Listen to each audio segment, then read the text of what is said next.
জনবহুল এলাকায় CC camera পাহারাদার টপকে রেস্টুরেন্ট থেকে সিলিন্ডার চুরি করে নিয়ে গেল চোরের দল।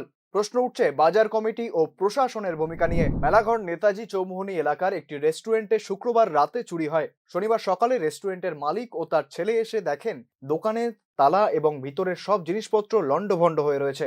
দোকানটি থেকে দুটি সিলিন্ডার চুরি যাওয়ার খবর মিলেছে। ঘটনায় টাকা পয়সা চুরি যাওয়ার কোনো খবর পাওয়া যায়নি। তবে প্রশ্ন উঠছে, এরকম জনবহুল এলাকায় সব রকম নিরাপত্তা ব্যবস্থা ফাঁকি দিয়ে দুটি ভারী সিলিন্ডার কিভাবে চুরি হলো? স্বাভাবিকভাবেই নিশানায় পুলিশ প্রশাসন এবং বাজার কমিটির নিরাপত্তা ব্যবস্থা। দোকানে আমরা দোকানে প্রথম আইয়া তালা খুললে দেখতেছি যে তালাটা ভাঙা। তখন আমি তো ঘরে ঢুকিয়ে গেছি ব্যাগ ট্যাগ লইয়া, আমরা ফেস টেস চুললে সব কিছু বাড়ির থেকে লইয়া ঢুকিয়ে সেরে দেখতেছি গিতে দেখো মা তাই আমি নেকলাইছি গিয়ে লেগে দিকে। এরপর দেখো মানে এন্দুরে টেন্দুরে টাইনা লইয়াছে। এরপর যাই দেখে আমি কি রে এটা তালা ভাঙছে দেখে নিয়েছি ঘরের থেকে তা চুরিয়েছে নি।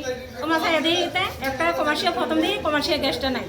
এরপর পিছনে যায় ডোমেস্টিকটা চুলা গ্যাস শেষ হয়েছে, কালি রাত্রেবেলা আইনা রাখিয়ে গেছি লাগাবো সকালে। আমার ডোমেস্টিক গ্যাসটা নিচে এরপর সিলিন্ডারের উপরে বল টলা ছিল, বল দিলাম মাঝখানে রাখিয়ে ফুলে গেছে।